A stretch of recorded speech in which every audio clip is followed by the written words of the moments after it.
Bonjour, donc je vais commencer la formation sur les modèles viticulture dans RimPro. S'il y en a qui arrivent en cours de route, ils rattraperont le train, mais si on veut tenir les délais, je commence dès maintenant. Je vais vous partager mon écran et on va commencer. Alors, de manière générale, si on fait une petite introduction, donc RimPro, c'est un outil d'aide à la décision pour à la fois l'arboriculture et la viticulture. Historiquement, c'était plutôt l'arboriculture et depuis 2017, il y a aussi des modèles viticulture qui sont disponibles.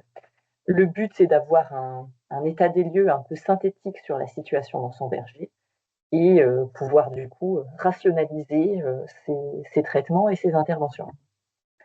L'outil est compatible avec plein de types de stations météo différentes, du moment qu'elles ont une sonde de température, de pluie, d'humidité relative et d'humectation, ce qui est important pour les modèles maladies.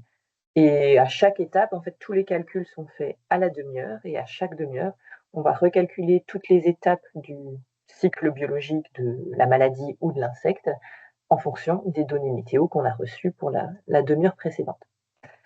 Donc, en l'occurrence, en viticulture, il y a 3 modèles qui sont disponibles. En fait, il y en a un 4e qui est Eudémis, donc l'Obesia botrana, mais qui est encore en test avec, en attente de données de validation pour avoir un panel encore plus complet de sites et d'observations pour valider le modèle. Et dans les 3 modèles qui ont déjà été amplement validés, on trouve donc le mildiou, le black rot et l'oïdium. Si on commence par le mildiou, donc il y a plein de modèles un peu simplistes qui existent, comme on pourrait en trouver en arbo avec des modèles degrés-jour pour des insectes, par exemple. Donc il y a la règle du 10-10-10 qui est 10 mm de pluie, 10 degrés et puis 10 cm de pouce où on peut commencer à avoir des risques mildiou. Il y a d'autres modèles qui sont disponibles sur le marché. Le fonctionnement de RimPro, c'est que c'est un modèle dynamique, c'est-à-dire que ça va prendre en compte à la fois une population d'individus, avec des premiers et des derniers, on va dire, et une chaîne d'événements depuis le début de la saison. C'est-à-dire que des mêmes conditions climatiques à différents moments de la saison vont pas nécessairement faire les mêmes résultats en termes de risques et d'infection. Donc voilà, donc on simule un fonctionnement et une évolution de la maladie du début de la saison jusqu'à la fin de l'année pour l'utilisateur. Si on détaille le modèle étape par étape, donc quand on est déjà familier avec les modèles RimPro, on sait déjà interpréter assez rapidement. Quand on l'est moins, c'est bien de reprendre le détail de chaque donnée et chaque information qu'il y a sur le graphique. Donc la barre qui est sous le graphique, c'est toujours un résumé des périodes de pluie en bleu foncé et des périodes d'humectation en bleu clair. Donc quand on est sur des données passées, c'est les données qui sont enregistrées par la station météo. Et quand on est sur les données prévisionnelles, on se base sur différents modèles de prévision météo qui peuvent être YR, Météo Blue ou d'autres services nationaux dans certains pays. Ensuite, si on continue petit à petit sur le graphique du dessous va modéliser toutes les étapes de maturation des spores dans le sol. Donc en fait, on commence l'année, là c'est tronqué puisque le graphique commence en mai et va jusqu'en octobre. Mais en début d'année, on est uniquement sur des zoospores en dormance. Et ensuite, petit à petit, en fonction à la fois des calculs d'humidité du sol qui sont faits en fonction de la pluie, de l'humectation, des températures, etc., et de la température, on fait progresser la maturation des spores en différents stades. Donc d'abord oospore active, ensuite oospore à maturité. Et une fois qu'on a des oospores à maturité, la formation des macrosporanges est déclenchée par la pluie et est très dépendant des conditions d'humidité qu'il y a dans le sol. Donc c'est un peu toutes ces étapes-là qui ne sont pas fondamentales si on veut une lecture simple du graphique, mais en tout cas ça permet de comprendre pourquoi on observe des infections ou pas. Et le dernier stade de toutes ces étapes de maturation dans le sol sont les zoospores, donc on voit en bleu foncé un petit peu ici, un petit peu là, un petit peu là, qui est l'étape, on va dire, où donc si on a des macrosporanges et beaucoup de pluie, les zoospores vont être projetés sur la végétation et vont pouvoir provoquer une infection. Elles peuvent nager, entre guillemets, et rejoindre les stomates pour infecter les feuilles ou les tissus qui étaient sensibles à ce moment-là. C'est pas parce qu'il y a des zoospores que nécessairement ou des macrosporanges qui sont à maturité qu'il va nécessairement y avoir un risque, puisqu'on prend aussi en compte le fait que s'il y a une période de sécheresse, comme on en trouve parfois au printemps pendant plusieurs jours, voire plusieurs semaines, on va prendre en compte le fait qu'une partie de ces macrosporanges, par exemple, vont aussi mourir parce qu'elles vont se retrouver en conditions sèches pendant un certain temps. Le graphique le plus important, c'est le graphique du milieu, puisque c'est celui qui va indiquer les périodes d'infection. Donc comme on l'a dit, s'il y a des zoospores qui sont disponibles dans le modèle, qu'il y a eu de la pluie, que la feuille est mouillée, donc enregistrée par le capteur d'humectation et que les températures le permettent, on peut avoir une infection sur les tissus sensibles. Donc évidemment, plus la valeur de l'infection est élevée, plus le risque va être grave derrière. Il faut faire attention sur ce graphique-là, puisqu'en fait, l'échelle des infections est logarithmique. En fait, on a un facteur 10 entre chaque niveau de risque. Donc, tout ce qui est entre 1 et 10 sont des risques qui sont très faibles, voire négligeables dans la plupart des cas. Et en fait, les risques qui sont les plus importants et qui sont à prendre en considération par les viticulteurs sont tous les risques qui s'approchent ici du risque moyen, qui lui est basé sur une valeur de 100. Évidemment, les grands risques, eux, sont évidemment à prendre en compte et à ne pas laisser de côté dans la stratégie de traitement du producteur. Mais ça permet en tout cas de bien visualiser les tout premiers risques de la saison, qui sont souvent des alertes, on va dire, qu'il y a quelque chose qui se prépare et que la saison va bientôt commencer, même si d'un point de vue biologique, ce sont des infections qui sont faibles et qui ne feront probablement pas de symptômes. Et ensuite, la dernière partie du graphique, donc le graphique du dessus, va concerner tout ce qui est apparition de symptômes. Donc, dès qu'on a des infections qui sont suffisamment importantes, donc là, c'est dézoomé sur une grande partie de la saison, mais on a les premières infections qui côtoient le risque important ici autour du 7 juillet, dans l'exemple de cette station. À partir de ce moment-là, on a donc des symptômes qui sont en incubation, c'est ce qui est modélisé en vert dans le graphique du haut. Et à partir d'un certain temps, et ça se base uniquement sur des températures, ces symptômes vont devenir visibles et vont s'exprimer sous forme de taches d'huile sur les feuilles. Et dans ce cas-là, on commence à modéliser l'apparition des symptômes en orange, toujours dans le graphique du dessus. Une fois qu'il y a des symptômes, si on a des conditions favorables, donc des nuits chaudes et humides, il peut y avoir une sporulation des taches d'huile, et c'est ce qui est modélisé en blanc ici dans le graphique du dessus. À partir du moment où on a de la sporulation qui est modélisée, et ben ça va venir s'ajouter au stock d'inoculum potentiel pour les infections suivantes. Donc une infection peut à la fois avoir une source de spores en provenance du sol, donc des infections primaires, ou en provenance de taches d'huile qui sont elles-mêmes en sporulation, donc des infections secondaires. Et en fait, le graphique des infections ne va pas faire la distinction. Tant qu'il y a une infection, peu importe la source de l'inoculum, ce sera modélisé dans le graphique du milieu. Si on prend un petit exemple pour détailler un petit peu un cas concret, donc là, c'est une station en 2020 qui était située dans le Val-de-Loire. On voit donc qu'il y a des petites infections en début de saison qui sont négligeables. Les premières infections importantes qui côtoient le risque moyen sont celles de fin avril, début mai, ce qui engendre des symptômes en incubation, puis des symptômes visibles. Et ensuite, là, mi-juin, il y a une bonne semaine de pluie fréquente et de risques importants qui engendrent une augmentation assez importante du nombre de symptômes en incubation et donc ensuite de symptômes visibles, ici en orange, puisqu'ils deviennent visibles fin juin, à peu près 15 jours après le pic des infections. Ces symptômes, puisqu'on a des conditions favorables, donc on en parlait, les nuits chaudes et humides vont sporuler. Donc on va avoir un pool de spores disponibles sur les taches d'huile qui est important.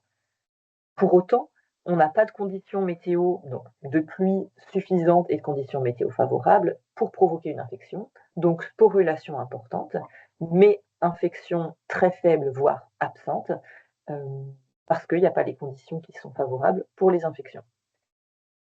Donc ça, c'est pour les étapes, on va dire, de lecture du graphique. Donc évidemment, en début de saison, on est principalement sur des infections primaires, donc on voit que dès qu'on a et des macrosporanges et des zoospores de disponibles, les infections viennent principalement de cette source-là. Et dès qu'on passe en deuxième partie de saison, on commence à avoir pas mal de symptômes en sporulation qui engendrent, eux, les risques de fin de saison. Ça, c'est le modèle par défaut, on va dire classique. À partir de là, il y a des petits paramètres qui peuvent être ajustés. Puisque la plupart du temps, la vigne est quand même cultivée sur des coteaux. Donc, selon où se trouve la station météo, si on est en haute colline avec des conditions plus venteuses, plus séchantes, ou si la station météo est dans le fond de la parcelle qui va garder l'humidité le plus longtemps, on peut avoir des fluctuations entre la donnée météo qui est mesurée par la station et les parcelles qui, elles, se trouvent à différents étages et pas forcément dans le même microclimat qui est celui de la station. Donc il y a un bouton qui est disponible qui s'appelle Situation du vignoble où on peut venir modifier le microclimat par rapport à la station. Donc on peut venir dire est-ce que ma parcelle est comme la station, moins humide si elle est en conditions plus séchantes, ou plus humide si elle est en fond de vallée par exemple, et ça va venir ajuster le microclimat en jouant sur l'humidité relative et sur l'humectation. Et par défaut, évidemment, on est dans une situation où on est comme la station météo. La deuxième chose qui peut être modifiée, c'est la sensibilité du cépage et de la parcelle. Donc par défaut, on est sur une sensibilité élevée au milieu, mais on peut la cocher en réduite ou en basse. Tout simplement puisque en faisant des observations sur différents cépages, j'ai pas remis le graphique d'ailleurs, mais sur différents cépages plus ou moins sensibles ou plus ou moins tolérants au mildiou au même endroit et dans les mêmes conditions climatiques, on n'a pas la même dynamique de développement de la maladie, puisque même s'il peut quand même y avoir des infections sur des variétés qui sont plus tolérantes, pour celles qui ont des infections, la sporulation des symptômes qui sont issus de ces infections est beaucoup moins importante et ça change aussi la dynamique de ce qui est modélisé en blanc, là dans le graphique du haut, donc de la sporulation au cours de la saison. Donc là, j'avais fait une petite capture d'écran en fait de tous les, selon si on coche du climat le plus sec au plus humide et de la variété ou du cépage le plus sensible au plus résistant. On voit que ça fait quand même des dynamiques et un nombre de risques qui s'ajustent en fonction de chaque situation, microclimat ou sensibilité. La question est toujours de savoir comment programmer ces traitements le mieux possible en fonction des simulations. Donc comme on l'a dit, les tout premiers risques qui sont en dessous du risque faible sont la plupart du temps négligeables et un producteur va commencer à traiter à partir du moment où il a un risque qui côtoie le risque moyen. En temps normal, là c'est a posteriori, alors c'est plus facile, mais en temps normal, on a toujours une barre bleue dans le graphique qui est la dernière donnée qui a été reçue, enfin, qui a été envoyée par la station météo et que nous, on a reçue. Donc tout ce qui est à droite de cette ligne-là se base sur des prévisions météo. Et puis chaque demi-heure ou à chaque fois que l'utilisateur se connecte, on va chercher les nouvelles données de la station et on actualise la prévision météo. Donc la prévision météo, elle change régulièrement. À chaque fois qu'on rouvre le modèle ou à chaque heure suivante si on reste longtemps sur le modèle. Et ça permet aussi de voir évoluer les risques dans le futur. Euh, si on prévoit plus 15 mm de pluie, mais seulement 5 mm de pluie après-demain, les calculs du modèle vont se réajuster et on va adapter la prévision du risque.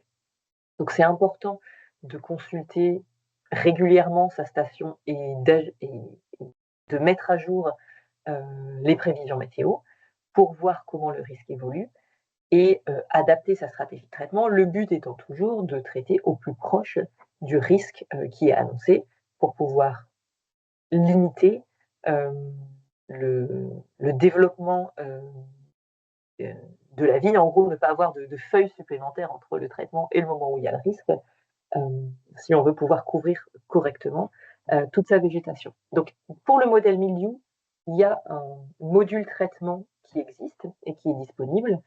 Donc, quand on est dans le modèle milieu, on a plusieurs onglets, le milieu, le management qui est en fait la stratégie de traitement, les données météo et l'insertion des traitements.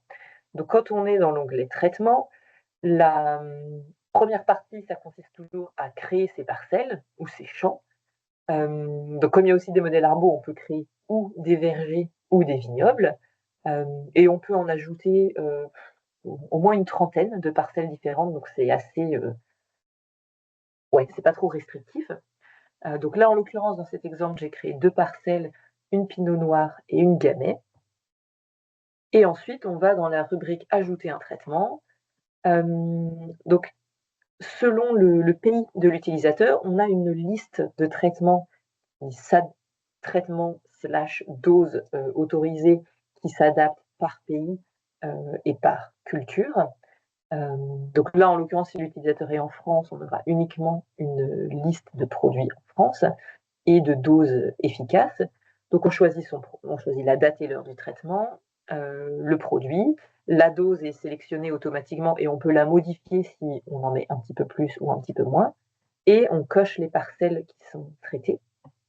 Et à partir de là, on fait enregistrer et on arrive sur le module de simulation des traitements. Alors, il y a plusieurs infos dans cette fenêtre. Elle est scindée en 2 parties. La partie du haut vient estimer à chaque fois la surface foliaire qui est non protégée depuis le dernier traitement. Donc, c'est en fait un compteur de feuilles. Ici, j'ai rentré 2 traitements dans cet exemple-là. Un traitement au cuivre avec 400 grammes de cuivre métal le 23 juillet et un autre le 2 août. Donc, à partir du moment où je fais le traitement, mon compteur de feuilles se réinitialise et commence.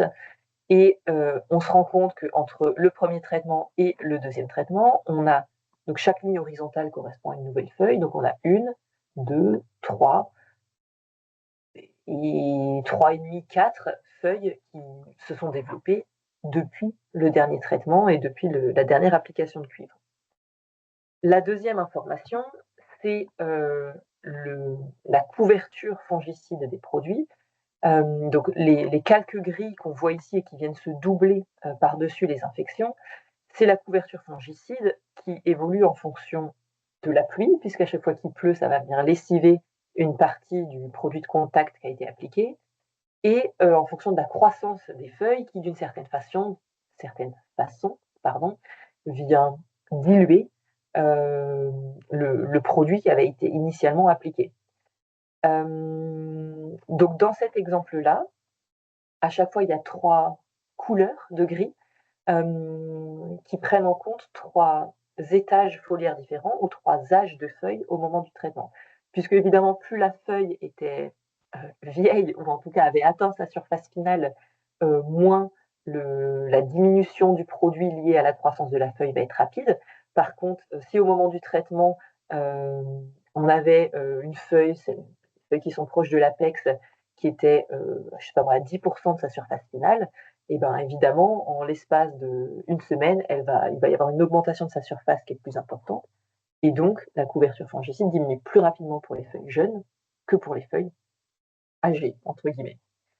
Hem Et ça permet d'ajuster aussi l'interprétation en fonction de, la croissance de la vigne. Donc là, la croissance des feuilles, c'est aussi un processus qui se base sur les températures. Mais si pour X raisons, on sait qu'on est en phase de croissance active parce que, on a fait, je sais pas moi, on est venu faire de l'épamprage ou du rognage de feuilles ou quelque chose comme ça et que ça a restimulé la croissance, et ben, on sait qu'on va pouvoir regarder la ligne de couverture fongicide pour les feuilles qui sont les plus en croissance, puisqu'on a beaucoup de feuilles qui vont, se développer en termes de surface foliaire. Donc dans cet exemple-là, on avait un risque le 24 juillet, ensuite une période, sans risque important, parce que des événements pluvieux, assez restreints, sans doute peut-être des températures un peu plus fraîches aussi, et ensuite un risque très important autour du 5 août. Donc là, il est clair que le traitement qui avait été appliqué le 23 juillet a été complètement, lessivé ou, dilué par la croissance foliaire, et donc au moment du risque qui est annoncé pour le 5 août, d'une part, on n'a pratiquement plus de produits sur les feuilles et d'autre part, on a eu, 4, nouvelles feuilles qui sont sorties depuis le dernier traitement. Donc il est évident qu'il faut répéter l'application, pour couvrir ce risque-là. Et dans ce cas précis, on voit qu'un traitement à 400 grammes de cuivre métal, c'est à peine suffisant pour couvrir cette infection-là, puisque le but, c'est toujours au moment des infections d'avoir encore à peu près 30 de surface, de couverture fongicide sur les feuilles, ce qui est un minimum, on va dire, pour avoir une efficacité correcte. Or là, il y a certaines feuilles qui étaient plus qu'à 30 de couverture fongicide, alors que le risque est annoncé comme, extrême puisque, on frôle le plafond du graphique. Donc dans des cas comme ça, où on renouvelle le traitement, où on augmente la dose, où on répète avec, une application post-infection, derrière, il y a différentes choses. Là, en tout cas, le module, il est principalement pensé pour les produits de contact, avant la pluie. Heu, donc le modèle comme, tous les modèles qui sont sur la plateforme a été validé avec des observations, un peu partout en Europe et dans le monde. Donc ça, j'en ai déjà parlé, c'était tout ce qui était risque d'une valeur inférieure à 10 qui, dans la pratique, n'ont jamais donné de symptômes observables, et les premiers risques qui engendraient effectivement, des symptômes sur les des symptômes de taches d'huile et sont les risques qui frôlent la valeur du risque moyen. Et donc, je le répète, c'est quand même important de regarder ces risques négligeables, puisque en début de saison, on va toujours avoir 3-4, parfois 5 s'il fait un peu froid et que ça traîne, risques négligeables, avant que la saison ne se lance vraiment et qu'on observe le premier risque, heu, de la saison. Ça permet quand même de pas se faire avoir et d'alerter sur, un début de saison. Des risques ensuite négligeables en cours de saison, il y en a très peu. C'est principalement en début de saison. Si on compare aussi alors c'est-à-dire que si on se met à un instant T, donc par exemple fin juin, et qu'on compare le nombre de symptômes, la quantité de symptômes prédite par RIMPRO, à un instant T avec un pourcentage de feuilles, avec des symptômes de taches d'huile, dans une parcelle non traitée, on a une bonne corrélation sur l'indice de gravité de la saison, entre le nombre de symptômes modélisés et la quantité de feuilles, avec symptômes de mildiou observés. Deuxième chose, donc la gravité prédire entre guillemets «la gravité de la saison», c'est une chose. Le mieux, c'est quand même de pouvoir prédire correctement chaque risque individuellement et la dynamique, tout au long de la saison. Et donc là, on a comparé plusieurs parcelles, ça fait un peu plus d'une centaine de sites et d'années différentes pour confronter le développement de la maladie avec RIMPRO.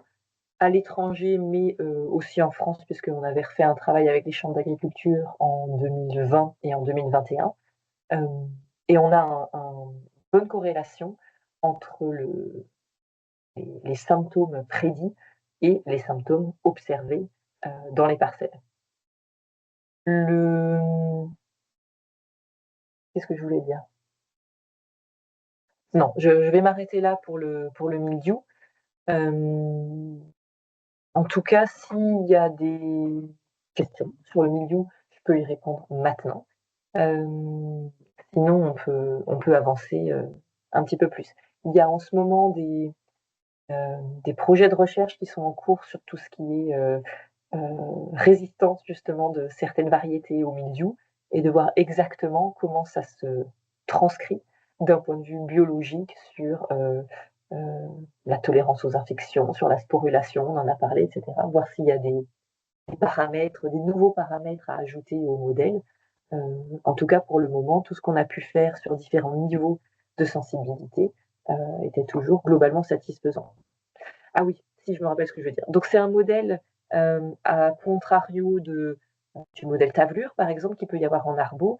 Il n'y a pas besoin de biofixe ou de point de départ. Le modèle commence tout seul. On peut juste renseigner le stade pointe verte, enfin le stade pointe verte, le début de végétation, le débourrement de la vigne dans ses paramètres de station. Ça permet de d'éviter les infections de début de saison si toutefois il y en avait qui étaient modélisées avant le stade pointe verte. Mais donc au niveau paramétrage, il n'y a pas grand chose à faire, sinon le modèle il débute et il évolue sans avoir besoin de paramétrage particulier tout au cours de la saison. Voilà pour le mildiou. Alors on va passer au black rot. Alors, le black rot, ça va être un peu plus complexe, tout simplement parce que, la différence d'inoculum est importante pour cette maladie. Donc c'est une maladie qui atteint uniquement les organes herbacés et c'est surtout problématique dans les vignobles, en bio ou en stratégie, on va dire, un petit peu allégée ou en dose de cuivre réduite.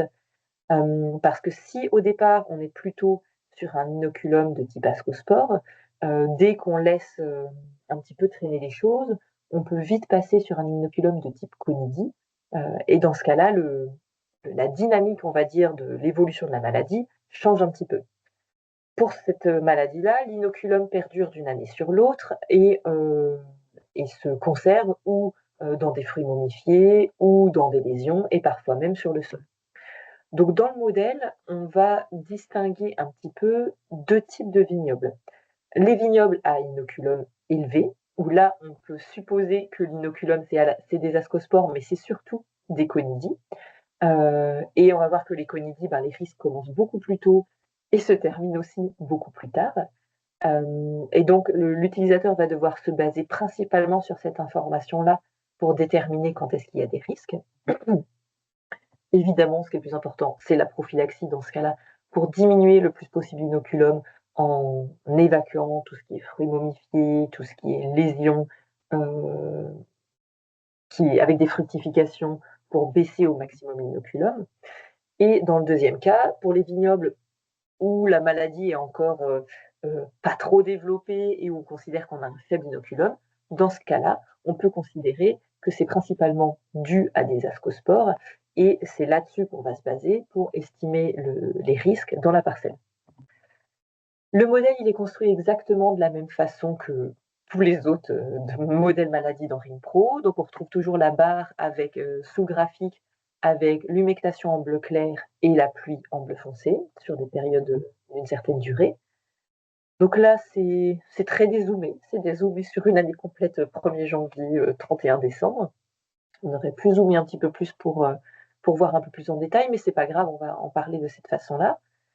Donc là encore, le graphique du dessous, c'est toujours un processus de maturation, des ascospores. Donc là encore, on parle des vignobles à faible inoculum. Souvent, la maturation des ascospores commence quelques semaines, avant la floraison et se termine, quelques semaines après. Et tout le processus de maturation qui est affiché dépend des températures. Donc en rouge foncé, on va dire, on a les ascospores qui sont immatures et en rouge clair, les ascospores qui sont mûrs. On voit du coup que la période de projection primaire est assez limitée dans le temps et se cantonne donc autour de la période de floraison avec un début des risques et un début de maturation début mai dans le cas de cette station-là et qui se termine à la mi-août. Le graphique du milieu, c'est encore et toujours le graphique des infections. Sauf que là, on va faire la part des choses pour les deux types d'inoculums. En rouge, ce sont les infections potentielles par les ascospores, donc pour les vignobles qui ont un faible niveau de maladie. Donc ces risques rouges-là se basent sur l'inoculum qui est modélisé dessous, l'inoculum des ascospores. Donc c'est principalement basé sur la pluie, sur l'humectation, et évidemment, il faut que les températures soient suffisantes pour qu'il y ait une germination et qu'il y ait une infection derrière. Ça ressemble beaucoup au graphique de la tavelure, par exemple en arboriculture, et les processus biologiques sont les mêmes. Donc, dans le cas de l'inoculum ascosporique, on voit que les principaux risques sont ici localisés autour du 10 juin, où on a deux risques qui dépassent le risque moyen et qui peuvent engendrer des symptômes importants. Au début, on a quelques petites infections, mais qui sont négligeables, et on a une dernière infection ici autour du 12 août, qui est relativement faible. Maintenant, si on s'intéresse aux conidis, on a une deuxième information ici en orange, où ce sont les infections potentielles par les conidis. Et là, on voit qu'on n'a plus du tout le même profil de saison, puisque les infections liées aux conidis commencent dès ici le mois de mars. Bon, probablement que la vigne n'était pas encore débourrée à ce moment-là, mais s'il y avait des variétés très précoces, en tout cas biologiquement parlant, les conditions climatiques sont favorables aux infections dès cette période-là. Et donc à chaque fois qu'on a un risque orange qui est modélisé, c'est autant d'infections potentielles par les conidis. Et là encore, le processus de germination dans ces deux cas, ça va dépendre de l'humectation et de la température. Donc on voit que dès qu'on laisse traîner les choses, qu'on a un inoculum de type conidie qui commence à se développer dans la parcelle, on va démultiplier les risques et les périodes d'infection. Et donc il faut commencer à traiter, ou en tout cas à avoir une stratégie de traitement beaucoup plus tôt et la maintenir aussi beaucoup plus tard, puisque les conidies, à partir du moment où elles sont présentes, il n'y a pas de processus de maturation, etc. Elles sont présentes, les conditions sont favorables, il y a une infection qui peut se produire. Le graphique du haut, il va là encore modéliser les symptômes pour la partie liée aux infections par les ascospores. Donc ce qu'on peut voir en rose ici, c'est la fenêtre de sensibilité sur les fruits, sur les baies. Donc cette fenêtre-là, cette période rose, elle va dépendre de la date de floraison qui a été saisie par l'utilisateur. Dans ce cas-là, on voit que la date de floraison, elle est autour du 15 mai, là, dans ces eaux-là. Et à partir du moment où le modèle a cette information, il va calculer la période de sensibilité en fonction des températures, en prenant en point de départ le début de floraison, puisque la sensibilité est maximale quelques semaines après le début de la floraison et en fenêtre autour de la floraison. Et du coup, les infections en rouge qu'on peut voir sur le dessus, ça va être une pondération des infections potentielles qui, elles, sont uniquement liées aux conditions climatiques, par la sensibilité du végétal, c'est-à-dire une infection qui serait moyenne d'un point de vue climatique, si elle se retrouve en pleine période de sensibilité des fruits en formation, des baies et des fleurs à cette période-là, et ben ça va décupler sa gravité d'un point de vue agronomique. Et donc ça, c'est uniquement pour la partie ascosporique, puisque en fait, de manière générale, quand il y a un risque par les conidies, quand il y a un risque par les ascospores, il y a forcément en même temps un risque par les conidies quand elles sont présentes, puisque les conditions sont moindres pour les conidies que pour les ascospores. Une fois qu'il y a des infections qui sont calculées, on va reprendre un peu le même code couleur.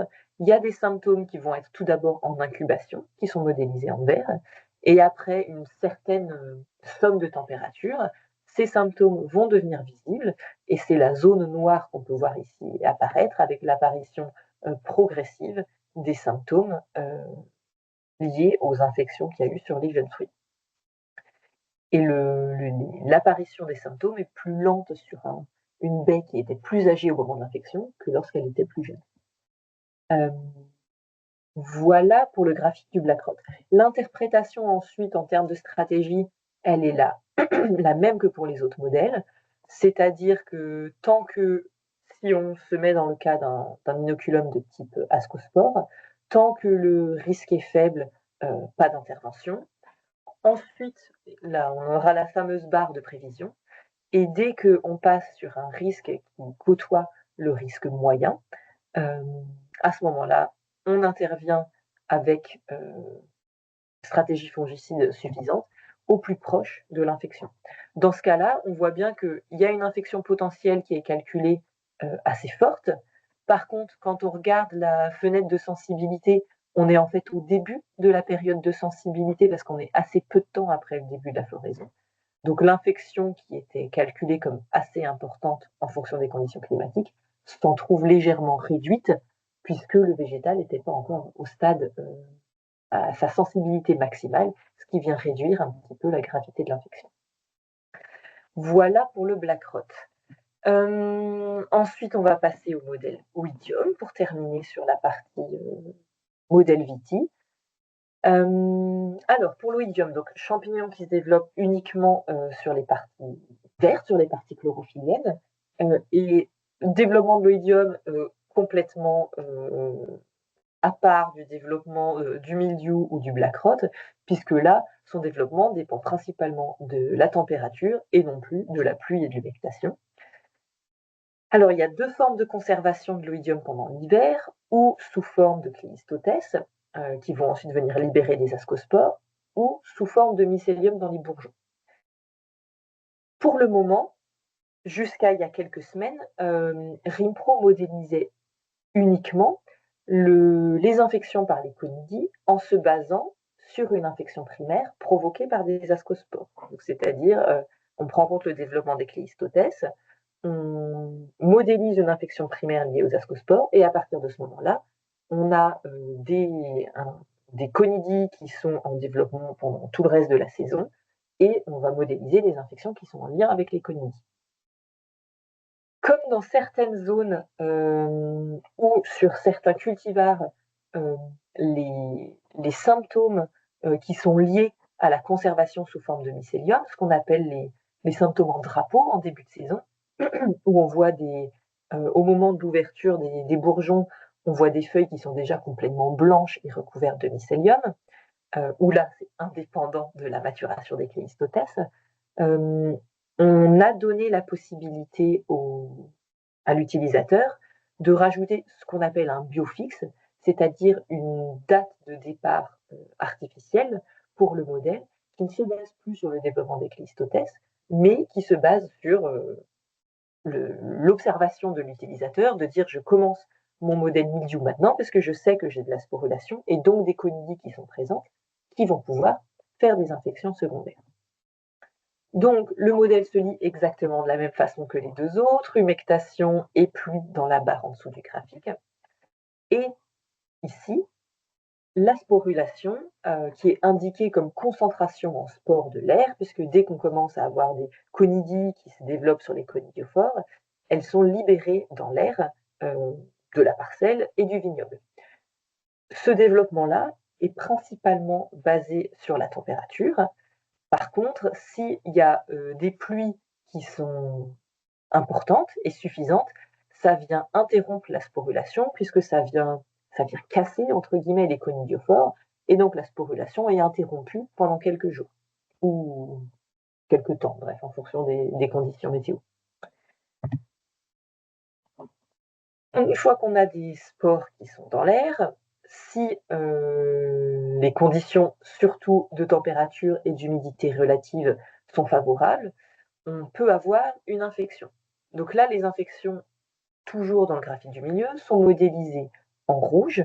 On a d'abord des spores en germination en blanc et des spores qui font une infection en rouge.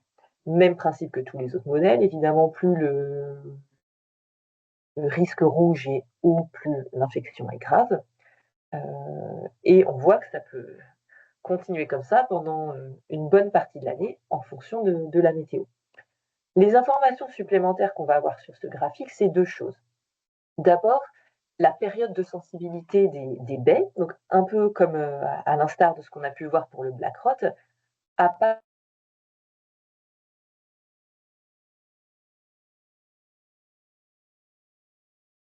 Mince, je vous ai perdu.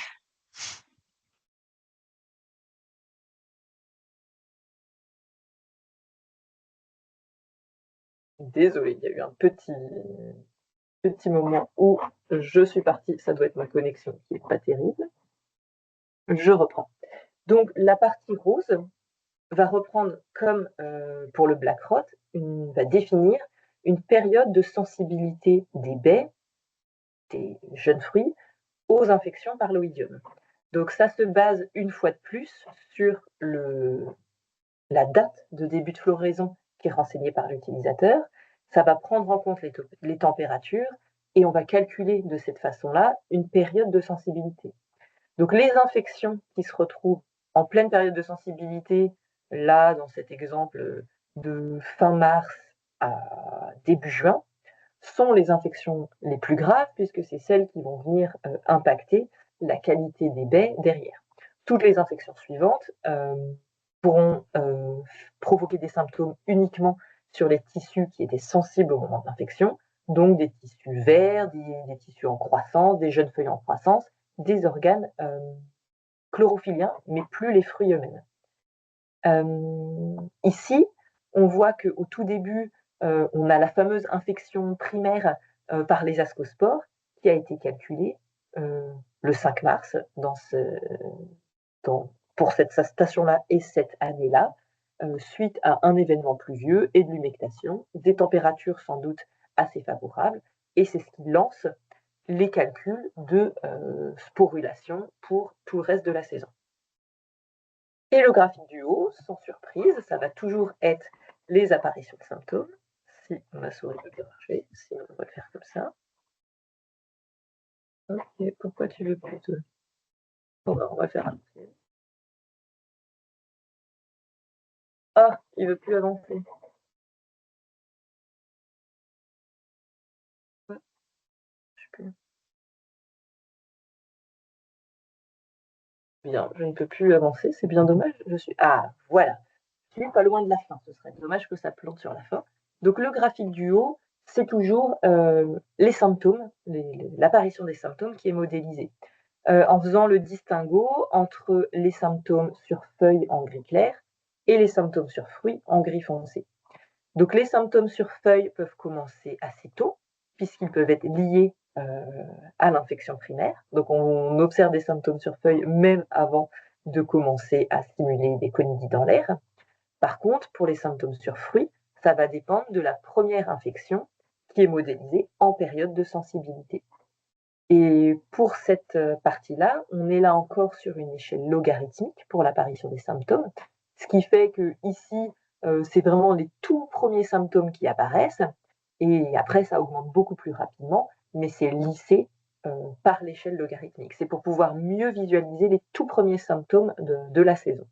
Et on voit évidemment que sur feuille, eh ben, le pool de symptômes augmente tout au long de la saison, alors que sur fruits, il plafonne au bout d'un certain temps, puisque une fois qu'on est sorti de la fenêtre de sensibilité pour les infections sur les fruits, eh ben, les infections suivantes ne viennent pas empirer la situation et le nombre de symptômes. Donc celui-ci plafonne suite aux symptômes qui est provoqué par cette infection, ou celles-là qui sont les dernières de la période de sensibilité. L'interprétation d'un point de vue pratique, c'est la même que pour les autres modèles, c'est-à-dire qu'on se base principalement sur le graphique du milieu et sur les infections. Les infections les plus graves sont celles qui dépassent le risque moyen. Euh, évidemment, quand on passe sur un risque sévère, on adapte sa stratégie avec des fongicides un peu plus costauds, on va dire. Et les infections qui ont lieu dans la fenêtre de sensibilité sont les plus importantes à gérer pour le producteur. Donc, quand on a notre fenêtre de prévision de 7 ou 10 jours selon le service météo qu'on a choisi, et ben, on essaye d'intervenir au plus proche de l'infection et juste avant les infections qui sont modélisées comme les plus graves.